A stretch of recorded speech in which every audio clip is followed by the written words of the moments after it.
Praise the Lord. ஹல்லேலூயா. தலைகளை தாழ்த்தி ஜெபம் செய்வோமா? நிறைவான அபிஷேகம் தாரும், அளவில்லா கிருபைகள் ஊற்றும், ஆனந்த மழை பெய்ய செய்யும், அபிஷேக ஆழத்தை காட்டும். நிறைவான அபிஷேகம் தாரும், அளவில்லா கிருபைகள் ஊற்றும், ஆனந்த மழை பெய்ய செய்யும், அபிஷேக ஆழத்தை காட்டும். இயேசுவே இயேசுவே உம்மிடம் நான் வந்தேன். இயேசுவே இயேசுவே உம்மிடம் தான் கேட்கிறேன். தாகம் என்னில் தீர்க்க வாரும், தேவாவும் நதியில் மூழ்கச் செய்யும். தாகம் என்னில் தீர்க்க வாரும், தேவாவும் நதியில் மூழ்கச் செய்யும். பாத்திரம் நிரம்பி வழிந்திடச் செய்யும், பரனேவும் வழியில் தினம் நடத்தும். பரனேவும் வழியில் தினம் நடத்தும். நிறைவான அபிஷேகம் தாரும், அளவில்லா கிருபைகள் ஊற்றும், ஆனந்த மழை பெய்ய செய்யும், அபிஷேக ஆழத்தை காட்டும். இயேசுவே இயேசுவே உம்மிடம் நான் வந்தேன். இயேசுவே இயேசுவே உம்மிடம் தான் கேட்கிறேன்.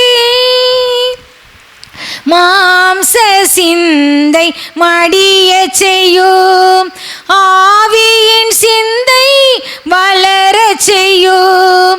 மாம்ச சிந்தை மடிய செய்யும், ஆவியின் சிந்தை வளர செய்யும். கனி நிறைந்த வாழ்வினை வாழ, கனி நிறைந்த வாழ்வினை வாழ, கர்த்தாவே உந்தன் கருணை காட்டும். கர்த்தாவே உந்தன் கருணை காட்டும். ஆமென். ஆண்டவரே நன்றி செலுத்துகிறோம் சுவாமி. பரிசுத்த ஆவியானவராகிய தேற்றரவாளனே, உடைய அடியாளே, உடைய பிள்ளையை இந்த இடத்திலே உடைய ஆண்டவரே உடைய சமூகத்திலே கூடி வர செய்தீரே, கோடான கோடி சோத்திரங்களை செலுத்துகிறோம் ஏசப்பா.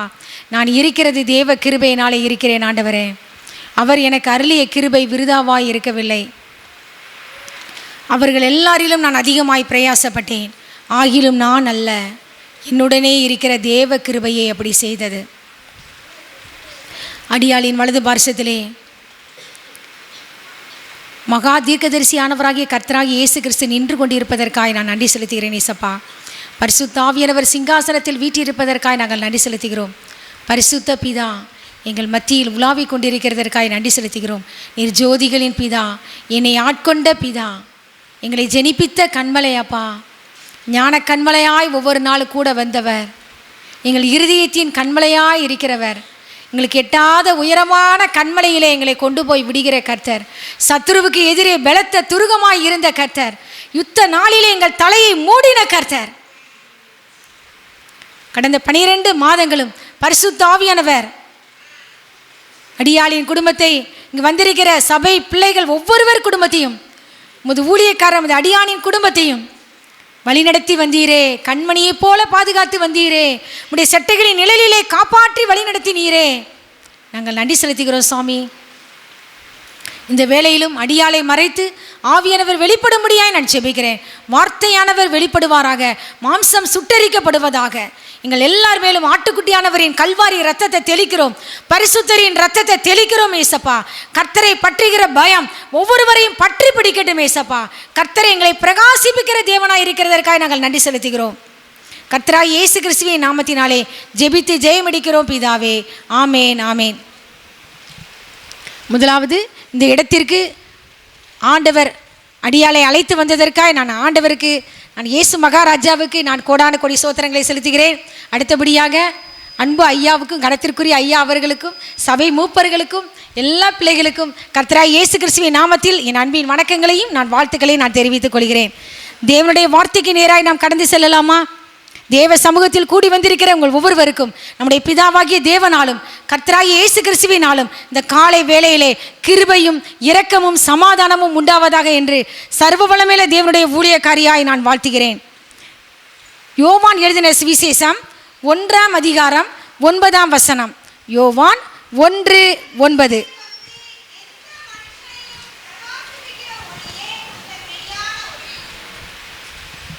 உலகத்திலே வந்து எந்த மனுஷனையும் பிரகாசிப்பிக்கிற ஒளியே அந்த மெய்யான ஒளி. ஹல்லேலூயா! உலகத்திலே நம்மை தேடி வந்த ஒளி,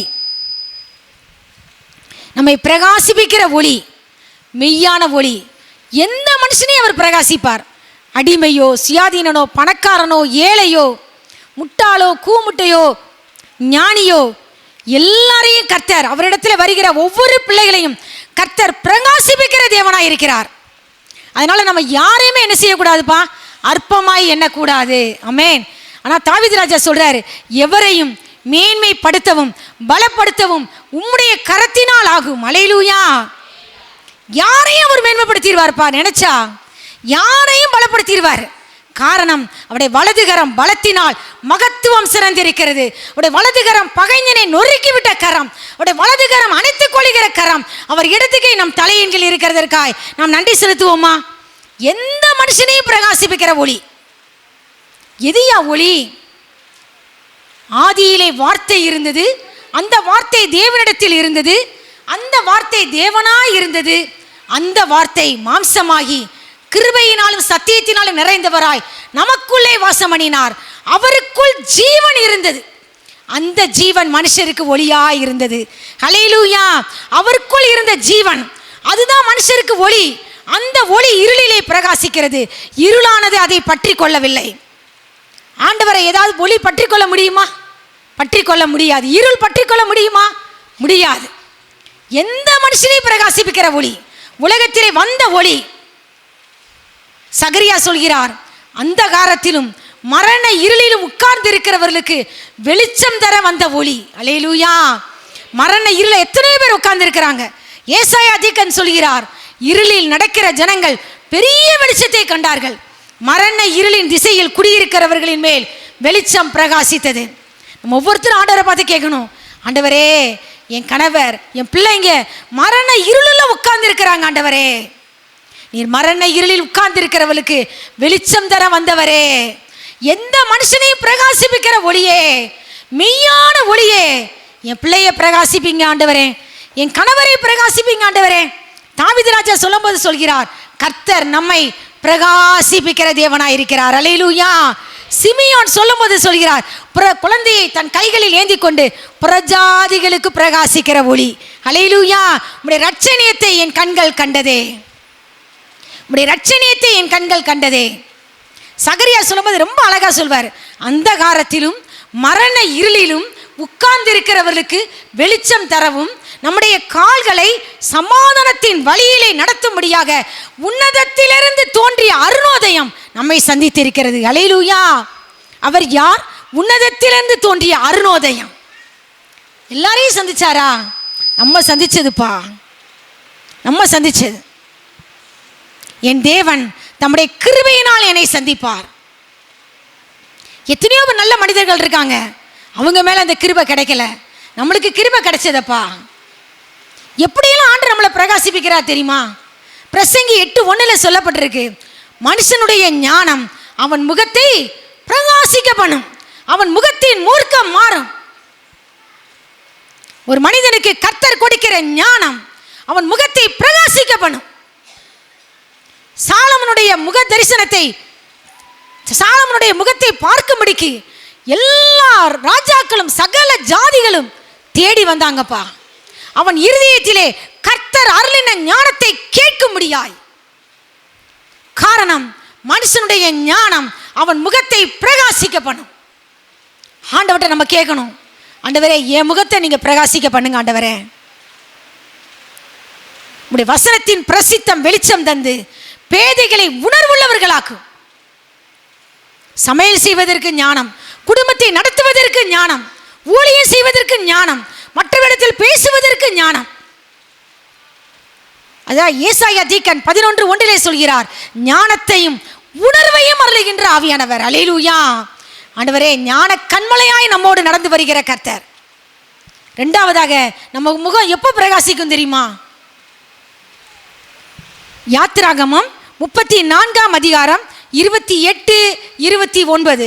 யாத்திராகமம் 34, 28, 29.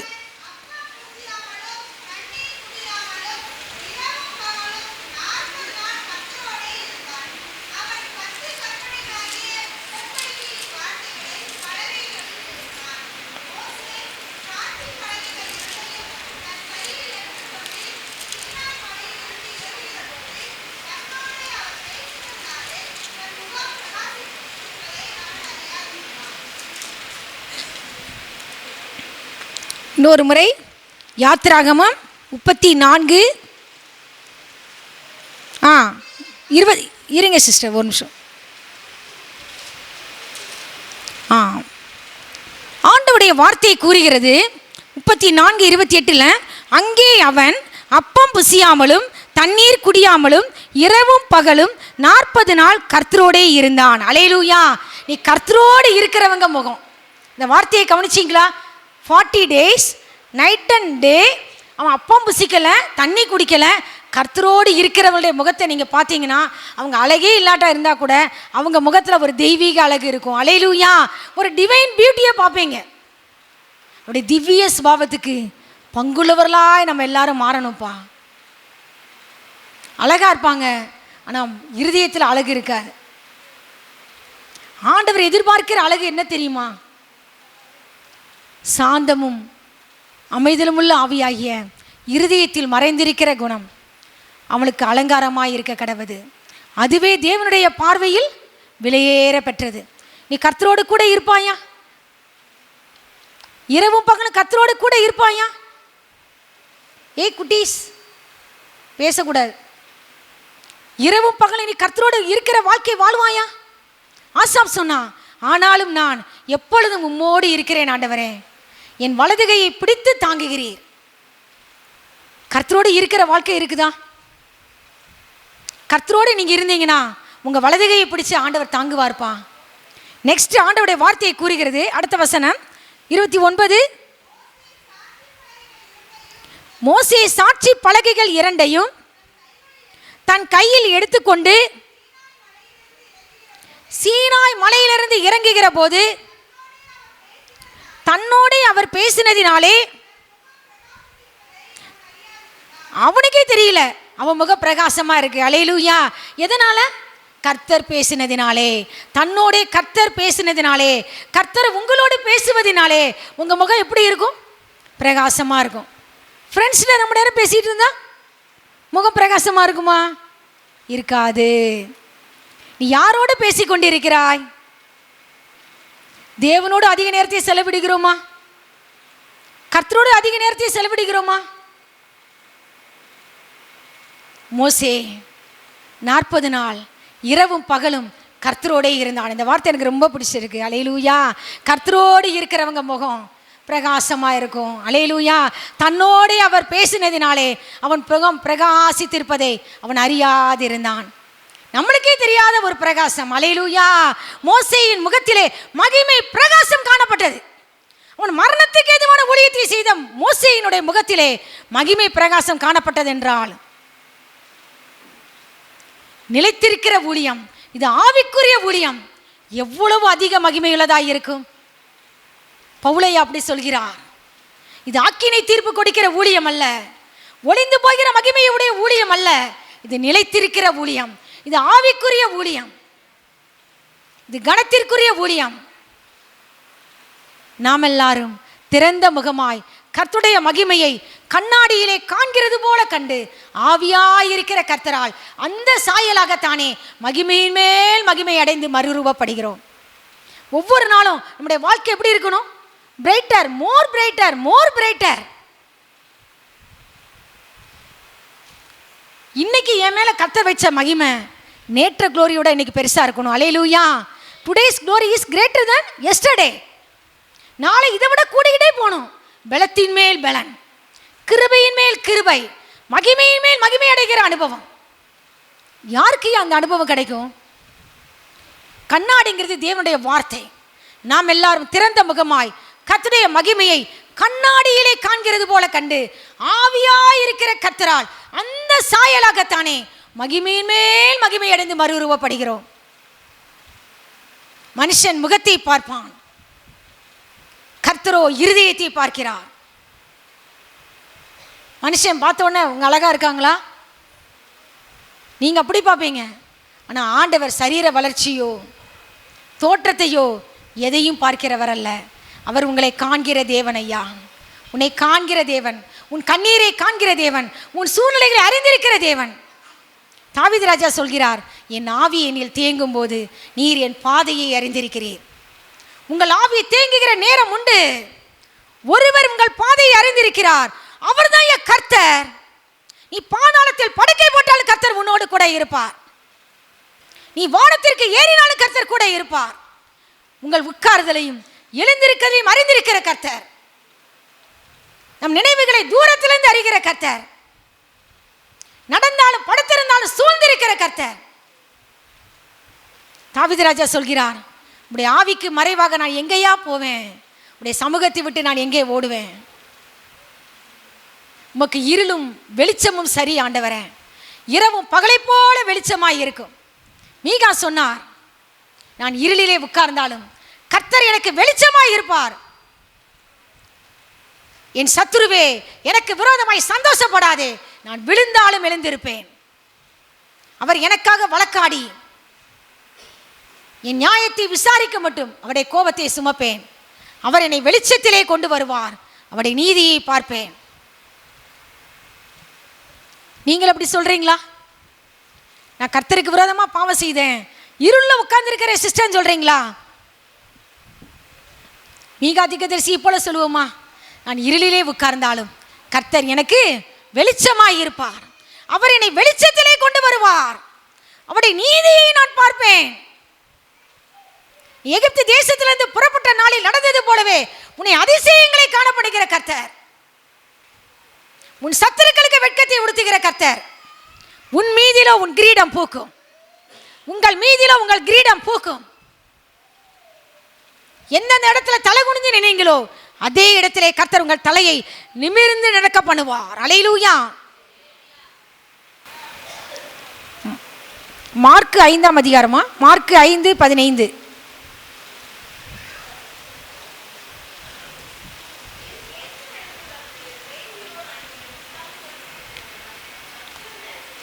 இதுல இந்த சம்பவம் உங்களுக்கு தெரியும்பா.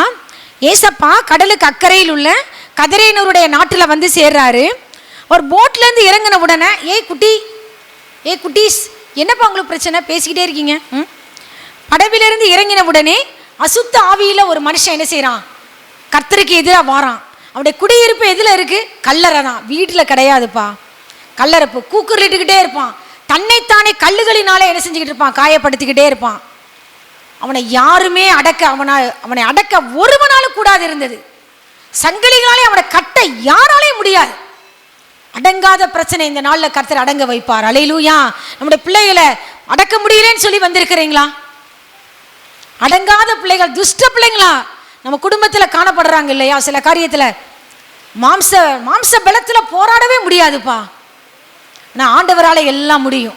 ஆமென். எந்த மனுஷனையும் பிரகாசிப்பிக்கிற ஒளி ஆண்டவர். அந்த ஒரு மாலிபனை தேடி வந்தார் ஐயா. அவனை அடக்க ஒருவனாலும் கூடாது இருந்தது. தன்னைத்தானே கல்லுகளினால் காயப்படுத்தி கொண்டிருந்த மனுஷன் அவன் இயேசுவை தூரத்தில் பார்க்கிறான். அவனை தேடி, நம்மை தேடி வந்த ஒளி. அல்லேலூயா. ஓடி வாரான். அவரை பணிந்து கொண்டு ஆண்டவரை பார்த்து சொல்றான், இயேசுவே உன்னதமான தேவனுடைய குமாரனே, எனக்கு உமக்கும் என்ன, என்னை வேதனைப்படுத்தாதபடிக்கு தேவன் பேரில் உமக்கு ஆணைன்னு சொல்லி ஆண்டவரை நோக்கி கதறான். ஏன்னா ஆண்டவர் சொல்லி இருந்தார், அசுத்த ஆவியே இந்த மனுஷனை விட்டு புறப்பட்டு போன்னு சொல்லி இருந்தார். இவன் ஆண்டவருடைய பாதத்தில் விழுந்து கேட்குறான், விழுந்துட்டு சொல்கிறான். ஆண்டவர் கேட்குறாரு, உன் பேர் என்ன அப்படின்னு கேட்குறாரு.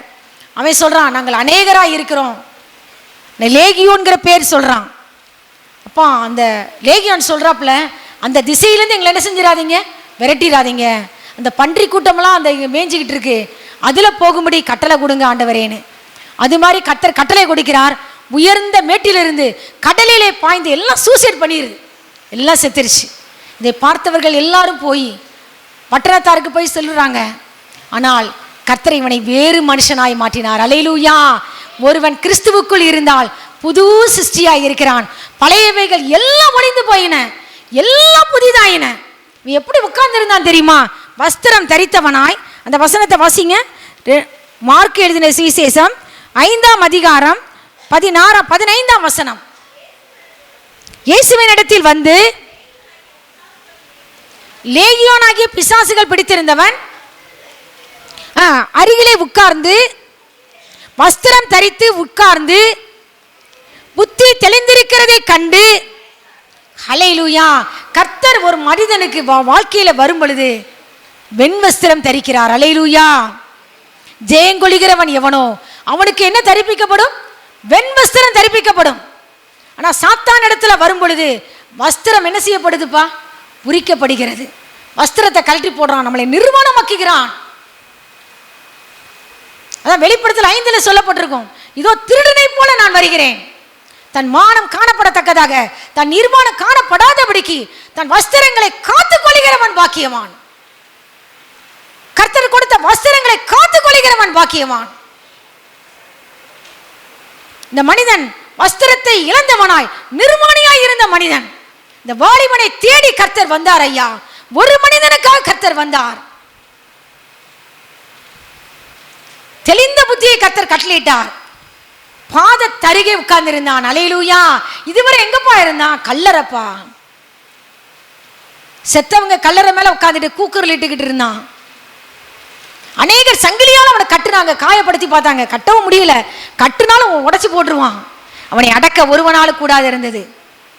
இப்படிப்பட்ட ஒரு மனிதனை தேடி, சமுதாயத்தால் புறக்கணிக்கப்பட்ட ஒரு மனிதனை தேடி, பெற்றோர்களால் கைவிடப்பட்ட ஒரு மனிதனை தேடி தேவன் இறங்கி வந்தார். ஐயா, உலகத்திலே வந்து எந்த மனுஷனையும் பிரகாசிப்பிக்கிற ஒளி, அந்த மெய்யான ஒளி.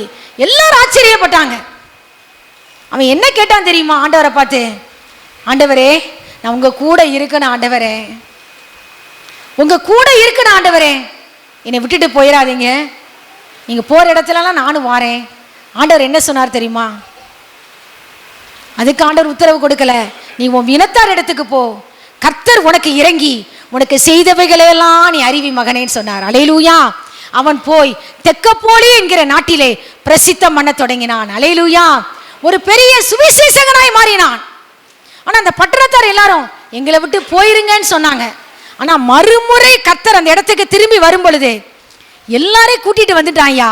ஒரு திரள் கூட்டத்தை கூட்டி வந்து கர்த்தருக்காக வெயிட் பண்ணாங்கன்னு சொல்லப்படி ஆண்டவருடைய வார்த்தை கூறுகிறது. ஹல்லேலூயா. பிரசித்தம் பண்ண தொடங்கினான். ஒரு சுவிசேஷகனாய் மாறி போனான். என்னை ஆட்கொண்டவர், நான் சேவிக்கிறவர், என்னை ஆட்கொண்ட பிதா, நம்மை பிரகாசிப்பிக்கிற ஒளி. அடுத்தபடியாக 1 பேதுரு 2:9, அது என்ன ஒளி என்று ஆண்டவருடைய வார்த்தை கூறுகிறது. 1 பேதுரு 2:9,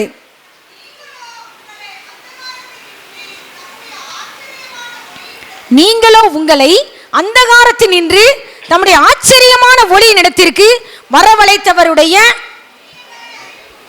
புண்ணியங்களை அறிவிக்கும்படிக்கு தெரிந்து கொள்ளப்பட்ட சந்ததியாயும் ராஜரீகமான ஆசாரிய கூட்டமாயும் பரிசுத்த ஜாதியாயும். ஹல்லேலூயா.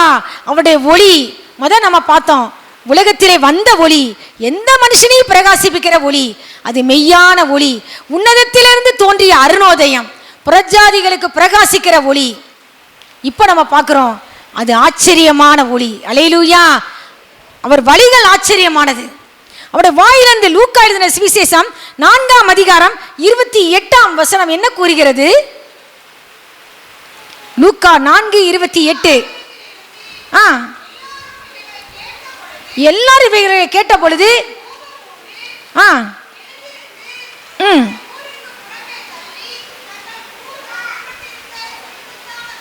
அதுல சொல்லப்பட்டிருக்கும், எல்லாரும் அவருடைய வாயிலிருந்து புறப்பட்ட கிருபையுள்ள வார்த்தைகளை குறித்து ஆச்சரியப்பட்டார்கள். அல்லேலூயா! எல்லாரும் ஆச்சரியப்பட்டார்கள். அவருடைய வாயிலிருந்து புறப்பட்டது ஆச்சரியமான வார்த்தை, அவருடைய ஒளி ஆச்சரியமான ஒளி, அவருடைய வழிநடத்துதல் ஆச்சரியம், அவருடைய ஆலோசனைகள் ஆச்சரியம், வழிநடத்துதல் அதிசயம். ஏசாயா 29:28 கூறுகிறது, அவர் ஆலோசனையில் ஆச்சரியமானவர். அவர் கொடுக்கிற ஆலோசனை ஆச்சரியமானது, அவர் ஒளி ஆச்சரியமானது, ஒரு வழிநடத்துதல் ஆச்சரியமானது, அவருடைய வார்த்தைகள் ஆச்சரியமானது. அந்த ஆச்சரியமான வார்த்தை நம்மையும் நம்முடைய வாழ்க்கையிலே வார்த்தையானவர் உள்ளே பிரவேசிக்கும் பொழுது நம்மையும் மற்றவர்களுக்கு ஆச்சரியமானவராய் மாற்றி கொடுக்கிறது. அல்லேலூயா! பவுலையா சொல்கிறார், எல்லாரும் என்னை பற்றி தேவனை மகிமைப்படுத்தினார்கள். அல்லேலூயா! எல்லாரும் நம்மளை குறித்து மகிமைப்படுத்தணும். கர்த்தர் அப்படியாய் மாற்றுவார். யோவான் எழுதின சுவிசேஷம் 4ஆம் அதிகாரம். இந்த சம்பவம் உங்களுக்கு தெரியும். ஆண்டவர் பிரயாணத்தினாலே களைப்படைந்தவராய் சமாரியா நாட்டின் வழியாய் ஆண்டு போய் கொண்டிருக்கிறார்.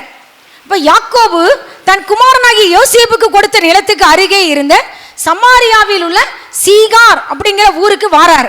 அங்கே யாக்கோபுடைய கிணறு இருக்குது. பிரயாணத்தினால் இளைப்படைந்தவராய் சாமி என்ன செய்யறாரு? கிணற்றின் அருகே உட்கார்றாரு. 6ஆம் மணி வேலையாய் இருந்ததுன்னு சொல்லப்பட்டிருக்கு. சீசர்கள் என்ன செய்யறாங்க? போஜன பதார்த்தங்களை கொள்ளும்படி போயிருந்தாங்க.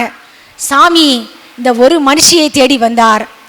விபச்சாரம் செய்கிற அந்த மனுஷியை தேடி இவள் மூலமாய் பட்டணமே ரட்சிக்கப்படும்படியாய், அல்லேலூயா, கர்த்தர் இந்த மகளை தேடி வந்தார் ஐயா. இவள் வாழ்க்கையை மாற்றும்படியாய் கர்த்தர் தேடி வந்தார் ஐயா. ஆண்டவர் என்ன சொன்னார்? இவள்கிட்ட வந்து கேட்கிறாரு, மகளே எனக்கு தண்ணி கொடுமா அப்படின்னு. அவன் சொல்ற அதுக்கு பதில், யூதர்கள் சமாரியருடனே சம்பந்தம் கிளம்ப மாட்டாங்களே, என்கிட்ட போய் தண்ணி கொடுங்கன்னு சொல்லி தண்ணி கொடுமான்னு சொல்லி கேட்குறீங்களே. அப்போ ஆண்டவர் என்ன சொல்கிறார்? 10ஆம் வசனம் 10. ஆண்டவர் என்ன சொல்கிறார்? இயேசு அவளுக்கு பிரதியுத்தரமாக, நீ தேவனுடைய ஈவையும் தாகத்துக்கு தா என்று உன்னிடத்தில் கேட்கிறவர் இன்னார் என்பதையும் நீ அறிந்திருந்தாயானால் நீயே அவரிடத்தில் கேட்டிருப்பாய், அவர் உனக்கு ஜீவ தண்ணீரை கொடுத்திருப்பார். அல்லேலூயா! இப்போ உங்ககிட்ட பேசுறவர் யாருன்னு உனக்கு தெரியல, இறைவன் தான் பேசுறாரு, தேவகுமாரன் தான் பேசுறாரு. தேவனுடைய ஈவை நீ அறியாம இருக்கிற. தேவன் அருளிய சொல்லி முடியாத ஈவுக்காக அவருக்கு ஸ்தோத்திரம். அல்லேலூயா! unspeakable gift. தேவன் அருளிய சொல்லி முடியாத ஈவுக்காக அவருக்கு ஸ்தோத்திரம். அவரே அவளை தேடி வந்தார், நம்மை தேடி வந்தார். பாவத்திலே உழன்று கொண்டிருந்த நம் ஒவ்வொருவரையும் தேடி வந்தார். உயரத்திலிருந்து கை நீட்டி என்னையும் உங்களையும் பிடித்து ஜலப்பிரவாகத்தில் இருக்கிற என்னையும் உங்களையும் தூக்கி விட்டார் ஐயா. அப்பா அவ கேட்கிறா, மொண்டு கொள்ள தண்ணி ஆழமா இருக்கே, கிணறு ஆழமா இருக்கிறதே, ஒரு கிண்ணம் எதுவுமே உங்கள்கிட்ட கிடையாதே, உமக்கு தண்ணீர் எங்கே இருந்து வரும் அப்படின்னு கேட்டுட்டு சொல்றா, இந்த கிணற்றை நமக்கு தந்த யாக்கோவை பார்க்க பெரியவரோ. இப்போ ஆண்டவரா எப்படி பார்க்கறா தெரியுமா? யாக்கோவை விட கொஞ்சம் பெரியவரா பார்க்கறா. இப்போ ஆண்டவர் சொல்றாரு, இந்த தண்ணீரை குடிக்கிறவனுக்கு தாகம் உண்டாகும், மறுபடியும் தாகம் உண்டாகும். நான் கொடுக்கும் தண்ணீரை குடிக்கிறவனுக்கோ ஒரு காலம் தாகம் உண்டாகாது. அல்லேலூயா! நான் அவனுக்கு கொடுக்கிற தண்ணீர் அவனுக்குள்ளே நித்திய ஜீவ காலமாய் ஊறுகிற நீரூற்றாய் இருக்கும். அல்லேலூயா! சினிமா பாருங்களேன், உன் கண்ணீர் காட்சிகளின் நட. ஏய் குட்டீஸ், வாலிப தங்கச்சி, கர்த்தருடைய வார்த்தையை காது கொடுத்து கேளு. இந்த வார்த்தை உன்னை பிரகாசிக்க வைக்கும். இந்த தண்ணீரை குடிக்கிறவனுக்கு என்ன செய்யும்? நீ சினிமா பார்த்தீங்கன்னா கொஞ்ச நேரம் சந்தோஷம், ஆனா அப்பா சமூகத்தில் உட்கார்ந்தேனா நிரந்தர சந்தோஷம். அல்லேலூயா! அதான் சங்கீதம் 16 கடைசியில நம்ம சங்கீதக்காரன் சொல்கிறார், உம்முடைய சமூகத்தில் பரிபூரண ஆனந்தமும் உம்முடைய வலது பாரிசத்தில் நித்திய பேரின்பமும் உண்டு. அல்லேலூயா! அவருடைய சமூகத்தை ருசிச்சவன் சினிமா பக்கம் போக மாட்டான்யா. கர்த்தர் நல்லவர், அவர் தயை உள்ளவர் என்பதை நீ ருசித்து பார்த்தது உண்டானால் நீ உலகத்துக்கு பின்னாடி போக மாட்ட. எதுவுமே இன்பமா இருக்காதுங்க. எது மேலுமே டேஸ்ட் வரல. நீ அப்பனா நீ கர்த்தரை ருசிக்கல நான் சொல்லுவேன். நீ கர்த்தர் எவ்வளவு அன்புள்ளவர், பாசம் உள்ளவர், ஞான கண்மலை, நல்லவர்ங்கிறத நீ ருசித்து பார்க்காமல் இருந்தால் உனக்கு இந்த சினிமா தான் உனக்கு டேஸ்டா இருக்கும். கர்த்தரை டேஸ்ட் பண்ணிருக்கீங்களா? Taste and see that the Lord is good. அவர் குட் மட்டும் இல்லை, அவர் பரிசுத்தர் ஐயா. அவர் சமூகத்தில் வந்து பாரு, டேஸ்ட் எவ்வளவு இன்பமா இருக்கும் தெரியுமா? அவர் சமூகம் எவ்வளவு இன்பமானது.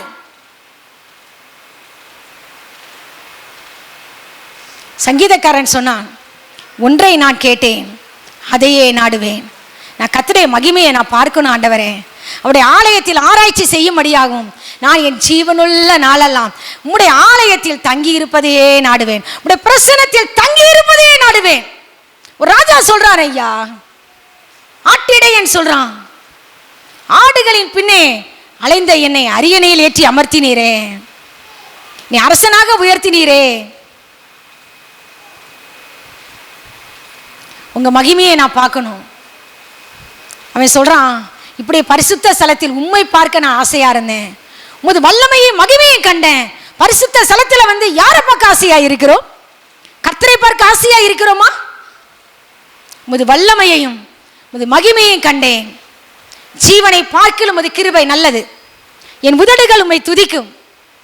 என் ஜீவன் உள்ள மட்டும் உம்மை துதிப்பேன் ஆண்டவரே. உமது நாமத்தை சொல்லி கையெடுப்பேன். இனத்தையும் கொழுப்பையும் உண்டது போல என் ஆத்துமா திருப்தியாகும். என் வாய் ஆனந்த களிப்புள்ள உதடுகளால் உம்மை போற்றும். 1000 நாளை பார்க்கிலும் உமது பிரகாரங்களில் செல்லும் ஒரே நாள் நல்லது. கர்த்தருடைய ஆலயத்திற்கு போவோம் வாருங்கள் என்று எனக்கு அவர்கள் சொன்னபோது மகிழ்ச்சியாயிருந்தேன். எருசலேமே, உன் வாசல்களில் எங்கள் கால்கள் நிற்கலாயிற்று. எப்படிங்க? நானோ முது மிகுந்த கிருபையினாலே முது ஆலயத்திற்குள் பிரவேசித்து முது பரிசுத்த சந்நிதிக்கு நேரே பயபக்தியுடன் பணிந்து கொள்வேன். பயபக்தியோடு பணிந்து கொள்றோமா? பரிசுத்த அலங்காரத்தோடு கர்த்தரை தொழுது கொள்கிறாயா? இந்த சகோதரனிடத்திலே கர்த்தர் பேசினார். ஜீவ தண்ணீரை கொடுத்து பேசினார். ஜீவ ஊற்றும் இடத்தில் இருக்கிறது. உடைய வெளிச்சத்திலே வெளிச்சம் காண்கிறோம். ஆண்டர் அடுத்தபடியா ஆண்டர் கேட்கிறார், ஏம்மா உன் புருஷனை அழைத்து கொண்டு வா. எப்படி அவர் சுவிசேஷம் அறிவிக்கிறார் பாத்தீங்களா? எடுத்தமா கவிழ்த்தமான்னு போகாம எப்படி ஆண்டவர் அவர் இடத்துல பேசுறார், அன்பா பேசுறார், பட்சமா பேசுறார். எனக்கு புருஷன் இல்லை ஆண்டவரே, உள்ளபடி சொன்ன. எப்படி எனில் 5 புருஷர் உனக்கு இருந்தாங்க, இப்ப இருக்கிறவன் உன் புருஷன் அல்ல, உள்ளபடி சொன்னாய். இப்போ அவ சொல்றா, ஆண்டவரே நீர் தீர்க்கதரிசி என்று நான் காண்கிறேன் அப்படின்னு சொல்லி தொழுது கொள்ற டாபிக் நேரா கொண்டு போறா. இப்போ ஆண்டவர் சொல்றாரு, எங்கும் பிதாவை தொழுது கொள்ளும் காலம் வரும், தம்மை தொழுது கொள்கிறவர்கள் ஆவியோடும் உண்மையோடும் தொழுது கொள்ள வேண்டும். அல்லேலூயா. இப்படிப்பட்டவர்களாய் இருக்க வேண்டும் என்று பிதாவானவர் விரும்புகிறார். ஆலயத்தில் பிரமாணம் என்ன தெரியுமா? ஒரே ஒரு பிரமாணம் தாங்க, பரிசுத்த பிரமாணம். அல்லேலூயா. என் ஆலயத்தை சுற்றிலும் எல்லை எங்கும் பரிசுத்தமாய் இருக்கும். பரிசுத்தமே பிரமாணம் ஐயா. பேச்சிலே பரிசுத்தம், ஹேர் ஸ்டைல்ல பரிசுத்தம், பார்வையில் பரிசுத்தம், எல்லாவற்றிலும் பரிசுத்தம். அல்லேலூயா. காரணம் என்ன? உன்னை அழைத்தவர் பரிசுத்தர். உங்கள் நடக்கைகள் எல்லாவற்றிலேயும் நீங்களும் பரிசுத்தராயிருங்கள். நான் இஸ்ரவேல் புத்திரர் நடுவே பரிசுத்தர் என்று மதிக்கப்படுவேன். என்னையா மதிக்கப்படுவாரா? பரிசுத்தர். His name is holy, holy, holy. தெரியாம பரிசுத்தரோட எத்தனையோ பேர் இருந்து நிற்கிறாங்க. கர்த்தருக்கு விரோதமாக எளிமையோட கை முடக்கப்பட்டு போய்விடும். கர்த்தரின் மகிமை தேசம் எங்கு வெளியரங்கமாகும். ஆண்டவர் காண்பிக்க போகிறார். வெளிச்சத்தின் இடத்துக்கு ஜாதிகள் வருவாங்க. உதிக்கிற உன் வழியின் இடத்துக்கு ராஜாக்கள் நடந்து வருவாங்க. நிச்சயமாய் நடக்கும். பரிசுத்தம் இருக்குதா? ஆனா நம்ம பிள்ளைங்களுக்கு புறம்பான அலங்கரிப்புக்கு தான் அதிக நேரம் முக்கியத்துவம் கொடுத்துக்கிட்டு இருக்கிறோம். எங்க வீட்லயும் தான் நான் சொல்றேன், ஆனால் என் வீடு அப்படி மாறணும் நான் விரும்புகிறேன். ஊழியக்காரர் குடும்பம், எல்லார் குடும்பமும் கர்த்தர் விரும்புகிற ஒரு பரிசுத்த கூடாரமாய், அல்லேலூயா, கர்த்தர் அதை எதிர்பார்க்கிறார். ஐயா, கர்த்தர் உலாவுகிற இடமாய் இருக்க வேண்டும் என்று விரும்புகிறார். ஏலி யாரு? ஒரு ஆசாரியன். ஆனா ஆசாரியனுடைய பிள்ளைகள் எப்படி இருந்தாங்க? பேலியாளின் பிள்ளைகளாக இருந்தார்கள். அவர்கள் கர்த்தரை அறியவில்லை. நம்ம பிள்ளைகளும் கர்த்தரை அறியாம வாழ்ந்துகிட்டு இருக்கிறாங்க. கர்த்தரை அறிஞ்சிருந்தோம்னா எல்லாத்துலயும் ரெஸ்பெக்ட் கொடுப்போம் ஐயா. ஆனா அந்த குட்டி சாமுவேலின் பிள்ளையாண்டான் பரிசுத்த சந்நிதியிலே தாயோடு வந்து கர்த்தருடைய சமூகத்திலே விழுந்து கர்த்தரை பணிந்து கொண்டான். அல்லேலூயா, கர்த்தரை பணிந்து கொண்ட ஒரு குட்டி தம்பி. அந்த சின்ன குழந்தையில இருந்தே கர்த்தருக்கு பயப்படுகிற பயம், கர்த்தருக்கு பயப்படுகிற பயம் உண்டாகணும். இருக்குதா? இந்த சகோதரி இடத்துல இப்படி ஆண்டவர் சொல்லி கொண்டிருந்தார், நீ ஆவியோடும் உண்மையோடு தொழுது கொள்ளணுமா, இதைத்தான் ஆவியானவர் விரும்புகிறார்னு. அப்ப அவ சொல்றா, மேசியா எனப்படுகிற கிறிஸ்து வருகிறார் என்று அறிவேன், அவர் வரும்போது எல்லாவற்றையும் நமக்கு அறிவிப்பார்னு. அப்ப ஆண்டவர் சொல்வார், உன்னுடனே பேசுகிற நானே அவர். அல்லேலூயா, உன்கிட்ட பேசிட்டு இருக்கிறாமா நான் தாமா, நானே அவர், நானே அவர். உலகத்திலே வந்து எந்த மனுஷனையும் பிரகாசிப்பிக்கிற ஒளி, அந்த மெய்யான ஒளி. அவன் வச்சிருக்கிற அந்த குடத்தை வச்சுட்டு ஊருக்குள்ள ஓடி போயிட்டான். நான் செய்த எல்லாவற்றையும் ஒரு மனுஷன் எனக்கு சொன்னார், அவர் கிறிஸ்து தானோ, வந்து பாருங்கள், கம்மன் சி, வந்து பார். எல்லாரும் ஓடி எல்லாரையும் கூட்டிட்டு வந்துட்டா. அநேகம் பேர் கத்திடத்தில் விசுவாசம் உள்ளவர்கள் ஆனார்கள். அல்லேலூயா, ஏசப்பாட்ட வந்து எல்லாரும் சொல்றாங்க, எங்ககிட்ட வந்து நீங்க தங்கணும், எங்க இடத்துல தங்குவீங்களா, வருந்தி கேட்டுக்கொண்டார்கள். அல்லேலூயா, இன்னைக்கு நம்மளும் கேட்கணும். இந்த உபவாச ஜெபத்துக்கு பிறகு, ஆண்டவரே எங்க வீட்டில் நீங்க தங்கணும் ஆண்டவரே. அல்லேலூயா, எங்க குடும்பத்துல நீங்க தங்குனா எங்க குடும்பம் மாறிடும் ஆண்டவரே. மகிமையின் ராஜா எங்க குடும்பத்துக்குள்ள உட்பிரவேசிக்கணும், பரிசுத்த தேவதூதரோடு உட்பிரவேசிக்கணும் ஆண்டவரே. கர்த்தர் 2 நாள் தங்கினார். அல்லேலூயா. அப்போ ஆண்டவரை பார்த்து அவங்க சொல்லுவாங்க, ஆண்டவர் ஸ்ரீயை பார்த்து சொல்லுவாங்க, உன் சொல்லி நிமித்தம் அல்ல, அவருடைய உபதேசத்தை நாங்களே கேட்டு இவர் மெய்யாய் கிறிஸ்துவாகிய உலக இரட்சகர் என்று நாங்கள் அறிந்து விசுவாசிக்கிறோம். அல்லேலூயா. கர்த்தர் அப்படியாய் நம் பிள்ளைகளை மாற்றுவார். இந்த சகோதரியை கர்த்தர் மாற்றினார் அல்லவா, ஒரு சுவிசேஷகியாய் கர்த்தர் மாற்றினார். பட்டணம் முழுவதும் ரட்சிக்கப்பட்டது. லேகியனாகிய பிசாசு பிடித்த மனுஷனை கர்த்தர் மாற்றினார். தெளிந்த புத்தி உண்டானது. நம் வாழ்க்கையிலும் ஒரு மறுரூபம் உண்டாகட்டும் ஆவியானவரிடத்திலே கேட்போம். அடுத்தபடியாக 2 கொரிந்தியர் 4ஆம் அதிகாரம் 6ஆம் வசனம். என்ன ஒளி? அந்த ஒளிக்கு பெயர் இருளில் இருந்து வெளிச்சத்தை பிரகாசிக்க சொன்ன தேவன் இயேசு கிறிஸ்துவின் முகத்தில் உள்ள தமது மகிமையின் அறிவாகிய ஒளியை தோன்ற பண்ணும் பொருட்டாக எங்கள் இருதயங்களிலே பிரகாசித்தார். அல்லேலூயா. பவுலையா சொல்றாரு, இருளிலிருந்து வெளிச்சத்தை பிரகாசிக்க சொன்ன தேவன் இயேசு கிறிஸ்துவின் முகத்தில் உள்ள என்ன ஒளி இருக்கு அவருடைய முகத்துல, தமது மகிமையின் அறிவாகிய ஒளியை தோன்ற பண்ணும் பொருட்டாக எங்கள் இருதயங்களிலே பிரகாசித்தார். ஆண்டவரே, இந்த நாள்ல எங்கள் இருதயத்தின், ஆசாப் சொல்றான், இருதயத்தின் கண்மலை. பவுலையா சொல்றாரு, எங்கள் இருதயங்களிலே பிரகாசித்த ஒளி, எங்கள் இருதயங்களே நீங்க பிரகாசிக்கணும் ஆண்டவரே. தேவனுடைய சாயலாய் இருக்கிற கிறிஸ்துவின் மகிமையான சுவிசேஷத்தின் ஒளி இந்த ஜனங்களுக்கு பிரகாசமாய் இராதபடிக்கு பிரபஞ்சத்தின் தேவனானவன் அவருடைய மனதை குருடாக்கினான். எத்தனை பேர் குருட்டாட்டம் பிடிச்சிருக்காங்க. ஆண்டவர் அறிகிற அறிவு இல்லை.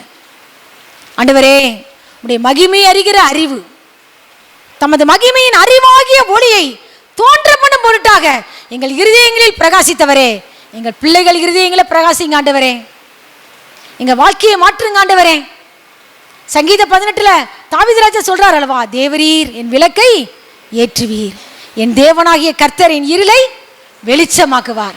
அவர் பேர் இருளை வெளிச்சமாக்குகிறவர், புலம்பலை ஆனந்த களிப்பாய் மாற பண்ணுகிற கர்த்தர், சாம்பலுக்கு பதிலாக சிங்காரத்தை தருகிற கர்த்தர், ஒடுங்கின ஆவிக்கு பதிலாக துதியின் உடையை கொடுக்க வந்தவர்.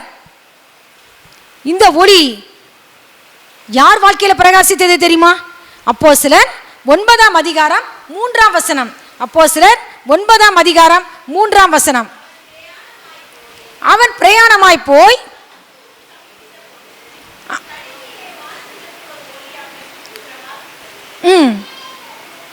வாசிங்க சிஸ்டர்.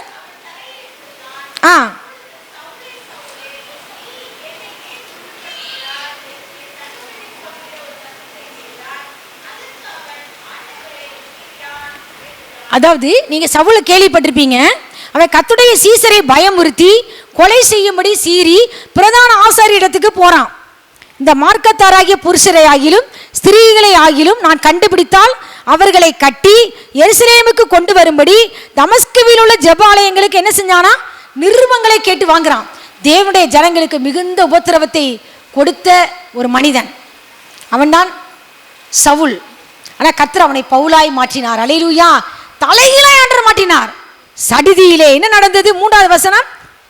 அவன் பிரயாணமாய் போய் தமஸ்குவுக்கு சமீபித்த போது சடிதியிலே வானத்திலிருந்து ஒரு ஒளி அவனை சுற்றி என்ன செஞ்சதாப்பா? பிரகாசித்தது. அல்லேலூயா. சடிதியிலே கர்த்தர் சந்தித்தார். ஒளிக்குள்ள இருக்கான், ஒளிக்குள்ள இருக்கான், ஒளிக்குள்ள கீழே விழுந்துட்டான். அவன் எதிர ஒட்டகத்துல வந்தானா, கழுதை மேலே ஏறி வந்தானோ, கீழே விழுந்து கர்த்தருக்கு முன்னாடி விழுந்து கிடக்கான். அல்லேலூயா. தரையிலே விழுந்தான். ஆண்டவர் கூப்பிடுறார், வானத்திலிருந்து கூப்பிடுறார், சவுலே சவுலே நீ ஏன் என்னை துன்பப்படுத்துகிறாய்? ஃபர்ஸ்ட் கொஸ்டின் இவன் என்ன கேட்கிறான்? ஆண்டவரே, ஹூ ஆர் யூ? நீர் யார்? நீர் யார்? அதுக்கு ஆண்டவர் என்ன சொன்னார்? நீ துன்பப்படுத்துகிற இயேசு நானே. முள்ளில் உதைக்கிறது உனக்கு கடினமாம். அடுத்த கொஸ்டின் கேட்கிற ஆண்டவரை பார்த்து, ஆண்டவரே நான் என்ன செய்ய சித்தமாய் இருக்கிறீர்? நடுங்கி திகைக்கிறான், நடுங்குறான். ஆண்டோடைய ஒளிக்கு முன்னாடி நிற்க முடியாதுங்க. ஹல்லேலூயா. வசனம் சொல்கிறது, ஒருவரும் உம்மோடு எழுத்து நிற்க கூடாது. எழுத்து நிற்க முடியாதுப்பா. ஆண்டவரோட யாரா எழுத்து நிற்க முடியுமா? கர்த்தரோ பயங்கரமான பராக்கிரமசாலியாய் என்னோடு இருக்கிறார். ஆகையால் என்னை துன்பப்படுத்துகிறவர்கள் என்னை மேற்கொள்ளாமல் இடறுவார்கள். அல்லேலூயா. தங்கள் காரியம் வாய்க்காதபடியால் மிகவும் வெட்கப்படுவார்கள். மறக்கப்படாத நித்திய லட்சியம் அவர்களுக்கு உண்டாகும். கூட இருந்தவங்க சத்தத்தை கேட்கிறாங்க, ஒருத்தரையும் பார்க்க முடியல, பிரமித்து நிற்கிறாங்க. கண் பார்வை இழந்தவனாய் அந்த ஒளி மாம்ச கண்களை கூடாக்கி விட்டது. ஆவிக்குரிய கண்கள் திறக்கப்பட்டன. அல்லேலூயா. கர்த்தரை பார்க்கிறான். 3 நாள் பார்வை இல்லாதவனாய் புசியாமலும் குடியாமலும் இருக்கிறான். கைலாகு கொடுக்கிறவங்க தேடுறான். கைலாகு கொடுத்து ஆண்டவர் சொல்கிறார், நீ பட்டணத்துக்குள்ளே போ, நீ செய்ய வேண்டியது அங்கே உனக்கு சொல்லப்படும் சொல்றாரு. இவன் எழுந்து நேர் தெருவு என்னப்பட்ட தெருவுக்கு போறான். இல்ல சாரி, தமஸ்குவிலே இப்ப ஆண்டவர் யாருக்கு தரிசனம் மாறாரு? அனனியாங்கிற ஒரு சீசனுக்கு தரிசனம் மாறாரு. தரிசனமான உடனே ஆண்டவரை பார்த்து ஆண்டவரே அப்படின்னு கூப்பிடுறான். அவன் ஆண்டவரேன்னு சொல்லும் போது இதோ அடியேன்னு சொன்னான். அப்பொழுது கர்த்தர், நீ எழுந்து நேர்த்தெருவு என்னப்பட்ட தெருவுக்கு போய் யூதாவின் வீட்டிலே தர்சு பட்டணத்தானாகிய சவுல் என்னும் பேருள்ள ஒருவனை தேடு. அவன் இப்பொழுது ஜெபம் பண்ணுகிறான். நீ அனனியா என்னும் பேருள்ள ஒரு மனுஷன் தன்னிடத்தில் வரும்படியாக, நீ பார்வையடையும்படியாக, அவன் பரிசுத்தாவினால் நிரப்பும்படியாக அவன் தரிசனம் காண்கிறான் சொன்ன உடனே இவன் ஆண்டவருக்கு டீச் பண்றான். அனனியா, ஆண்டவரே அவன் பயங்கரமான ஆளு, அவன் வீட்டுக்கு அவனை போய் சந்திக்க சொல்றீரு, அவன் உம்முடைய ஜனங்களுக்கு எவ்வளவு தீங்குகளை செய்திருக்கிறான் தெரியுமா அப்படின்னு சொன்ன உடனே எனக்கு தெரியும், அவன் பிரஜாதிகளுக்கும் ராஜாக்களுக்கும் இஸ்ரவேல் புத்திரருக்கும் என்னுடைய நாமத்தை அறிவிக்கிறதற்காக நான் தெரிந்து கொண்ட பாத்திரமாய் இருக்கிறான். அல்லேலூயா. அவன் என்னுடைய நாமத்தின் நிமித்தம் எவ்வளவாய் பாடுபட வேண்டும் என்பதை நான் அவனுக்கு காண்பிப்பேன் சொல்லி ஆண்டவர் அனனியாங்கிற ஊழியக்காரனிடம் சொல்கிறார். அனனியா போறாரு. அனனியா போய் சவுல் இருந்த வீட்டுக்குள் பிரவேசித்து அவன் தலையின் மேலே கை வைத்து,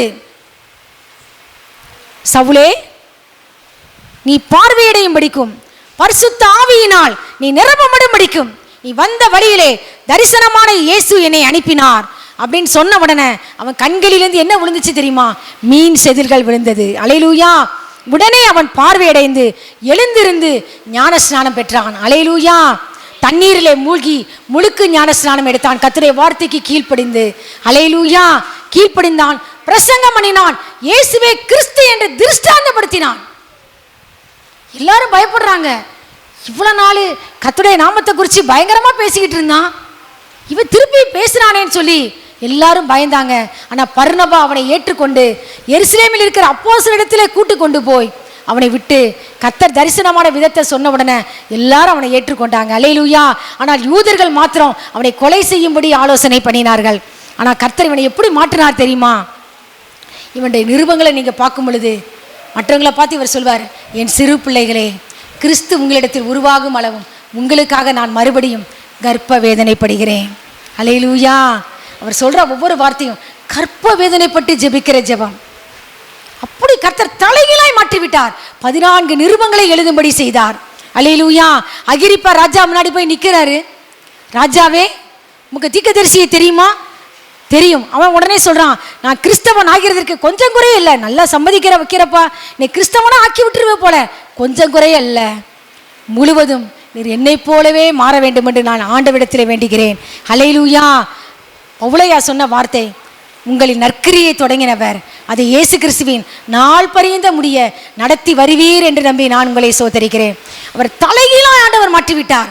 அவர் எப்படி சேவித்தார் தெரியுமா? ஆண்டவர் நிருபங்களை நிவாசித்து பார்க்கும்போது வெகு மனத்தாழ்மையோடும், யூதருக்கு நேரிட்ட அவங்க பண்ற தீமையான யோசனைகளால் பயங்கரமான சோதனைகள் வந்தது. அந்த சோதனைகளோடும் நான் கர்த்தரை சேவித்தேன். பட்டணங்கள் தோறும் கர்த்தர் எனக்கு சொல்லிக் கொண்டு வருகிறார், கட்டுகள் இருக்கிறது, ஆனால் பயப்படாதே, என் ஓட்டத்தை நான் சந்தோஷத்தோடே நான் முடிக்கவும், நான் கர்த்தரிடத்தில் பெற்ற அந்த கிருபையின் சுவிசேஷத்தை, கர்த்தரிடத்தில் பெற்ற ஊழியத்தை நிறைவேற்றவுமே நான் விரும்புகிறேன். ஹல்லேலூயா. உலகத்திலே வந்து எந்த மனுஷனையும் பிரகாசிப்பிக்கிற ஒளி, பவுலையாவை பிரகாசிக்க வைத்த ஒளி, நம் ஒவ்வொருவரையும் கர்த்தர் இந்த காலை வேளையிலே பிரகாசிப்பிக்கிற தேவனாய் இருக்கிறார். மல்கியா தீர்க்கதரிசியின் புஸ்தகம் 4ஆம் அதிகாரம் 2ஆம் வசனம். மல்கியா 4:2.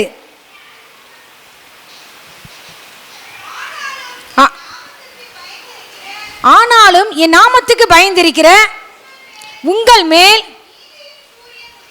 நீதியின் சூரியன் உதிக்கும், அதன் செட்டைகளின் கீழ் ஆரோக்கியம் இருக்கும், நீங்கள் வெளியே புறப்பட்டு போய் கொளுத்த கன்றுகளை போல் வளர்வீர்கள். கர்த்தருடைய நாமத்துக்கு நீங்க பயந்திருந்தீங்கன்னா உங்கள் மேல கர்த்தர் நீதியின் சூரியனாய் இயேசு கிறிஸ்து உதிப்பார். ஆமென்.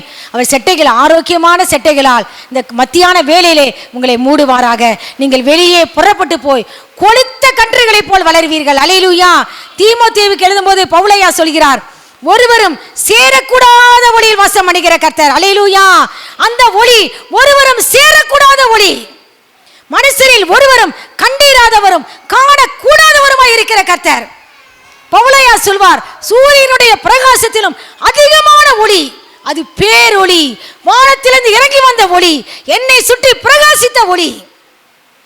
இவர் சொல்வார், நானும் எந்த மனுஷனையும் கிறிஸ்து இயேசுவுக்குள் தேறினவனாக நிறுத்தும்படிக்கு அவரையே நாங்கள் அறிவிக்கிறோம், அவரையே நாங்கள் அறிவிக்கிறோம். எந்த மனுஷனுக்கு புத்தி சொல்லி எல்லா ஞானத்தோடு உபதேசம் பண்ணுகிறோம். நாம் அநேக உபத்திரவங்களின் வழியாய் தேவனுடைய ராஜ்யத்தில் பிரவேசிக்க வேண்டும் சொல்லி எல்லாருக்கும் புத்திமதி சொல்லுவார். கிறிஸ்து இயேசுவுக்குள் தேவ பக்தியாய் நடக்க மனதாய் இருக்கிற யாவரும் துன்பப்படுவார்கள். இதுவரை பாவத்திற்கு அடிமையாய் நம்ம வாழ்க்கையை ஒப்பு கொடுத்திருந்திருக்கலாம். ஒரு காலத்தில் நானும் அசுத்தமான பாவிதான். ஆனால் ஒரு நாள் கர்த்தருடைய ஒளி என்னை சந்தித்த பொழுது கர்த்தர் தலைகீழாய் மாற்றிவிட்டார். அல்லேலூயா. பரிசுத்த பிள்ளையாய் அவருக்கு பரிசுத்த ஊழியத்தை செய்யும்படியாய் கர்த்தர் அடியாளை தெரிந்து கொண்டார், வேறு பிரித்தார். மனுஷனாலும் அல்ல, மனுஷன் மூலமாயும் அல்ல, தாயின் வயிற்றில் இருந்தது முதல் நீ தம்முடைய சுவிசேஷத்திற்காக பிரித்தெடுக்கப்பட்டவனாகிய பவுல் சொல்ல மாதிரி அடியாளை நான் சொல்லுவேன், அவருடைய சுவிசேஷத்திற்காக என்னை வேறு பிரித்தார். மாம்சத்தோடும் ரத்தத்தோடும் நாங்கள் யோசனை பண்ணவில்லை. கர்த்தருக்காக ஊழியம் செய்ய எங்களை நாங்கள் அர்ப்பணித்திருக்கிறோம். ஊழியத்தை விட கர்த்தர் எதை விரும்புகிறார் தெரியுமா? அவருடைய பாதத்திலே அமர்ந்திருக்கிற ஒரு மரியாதை போல நீ இருக்கணும்னு விரும்புகிறார். உலகத்திலே வந்த ஒளி, எந்த மனுஷனையும் பிரகாசிப்பிக்கிற ஒளி, அது மெய்யான ஒளி, அது ஆச்சரியமான ஒளி, உன்னதத்திலிருந்து தோன்றிய அருணோதயம். நம்மை சந்தித்திருக்கிறதற்காக நன்றி செலுத்துவோமா? கர்த்தரோடு நீ இருக்கும் பொழுது உன் முகம் பிரகாசிக்கும். கர்த்தர் உன்னோடு பேசுவதன் மூலம் முன்முகம் பிரகாசமாய் மாறும். கர்த்தர் உனக்கு அருளின ஞானத்தினாலே முன்முகம் பிரகாசமாய் மாறும். தலைகளை தாழ்த்தி ஜெபம் செய்வோமா?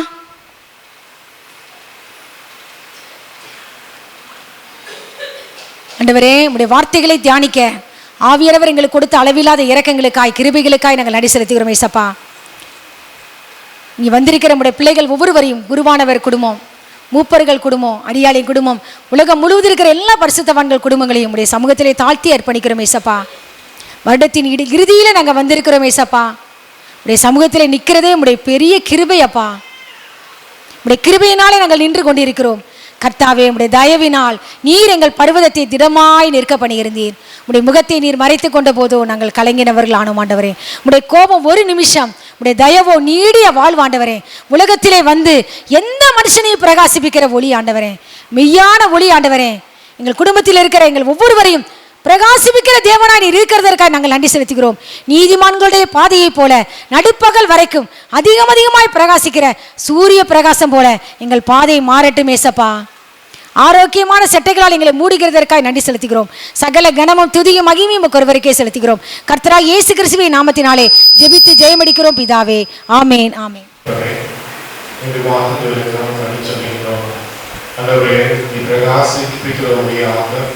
வழிகாட்டும் வழியாக தாழ்த்த முழுவதும் எங்களோடு கொண்டிருந்து விளையாட சொல்லிருக்கிறீங்க. அதற்காக மகிழ்ச்சி சொல்கிறோம். இந்த வாரத்தின் கடைசி நாளில் உபவாசப்படுத்தலும் கூட அன்றரை பங்கு பெறும்படியாக இந்த மெயினான வாக்கியத்திற்காக மகிழ்ச்சி சொல்கிறோம். அன்றவரே, இந்த கூடுதலை பங்கு பெற்ற சிறியவர் முதல் பெரியவரை நாம் பேர்களை ஆசீர்வதிக்கும்படியாக சொல்லுகின்றோம். அன்றவரே, பிள்ளைகள் நாளிலும் நோக்கத்தோடு நம்மளோடு பங்கு பெற்றாங்களோ தேவையிலே நோக்கம் நிறைவேற கிருபை செய்யும்படியாக நம்ம சொல்லுகின்றோம். நிச்சயமாகவே நாளும் வாசக்குடியிருக்கின்ற உணவு ஸ்பான்சர் செய்த முத்தையா திரு சுந்தராணி அவர் குடும்பத்திற்காக ஜெபிக்கின்றோம். ஆசீர்வதிங்க ஆண்டவரே. நாளும் என்ன நோக்கத்தோடு உணவு செய்து கொடுத்திருக்கிறார்களோ நோக்கம் நிறைவேற கிருபை செய்யும்படியாக ஜெபிக்கின்றோம். பார்வை கூட இருங்க கை பிரயாசத்திலே ஆசீர்வதிக்கும்படியாக ஜெபிக்கின்றோம். வைக்கப்பட்டிருக்கிற உணவை ஆதரிக்கிறோம். ஆசீர்வதிங்க ஆண்டவரே. நான் ஒன்று சரீரத்துல பலப்பட்டு நாமத்தை மையப்படுத்த தேவன் கிருபை செய்யும்படியாக ஜெபிக்கின்றோம். வாசல்கள் பங்கு பெற்றோம் ஆசீர்வதிங்க. ஊழியர் குடும்பத்தை ஆசீர்வதிக்கும்படியாக ஜெபிக்கின்றோம். இன்னும் அநேகருக்கு ஆத்திரமாய் ஒளியாய் பயன்படுத்தின கிருபை செய்யும்படியாக ஜெபிக்கின்றோம். பொறுப்படுத்திக் கொள்ளுங்க. மூலம் ஜெபிக்கிறோம். நல்ல பிதாவே, நம்முடைய கர்த்தராகிய இயேசு கிறிஸ்துவின் கிருபை பிதாவாகிய தேவனுடைய அன்பு பரிசுத்த ஆவியானவருடைய எப்பொழுதும் இருப்பதாக. ஆமென். ஆத்மாவே கர்த்தரை ஸ்தோத்திரி, எங்கள் சாமத்தை ஸ்தோத்திரி. ஆத்மாவே கர்த்தரை ஸ்தோத்திரி, அவர் சகல வாழ்வு. ஆமென். ஆமென்.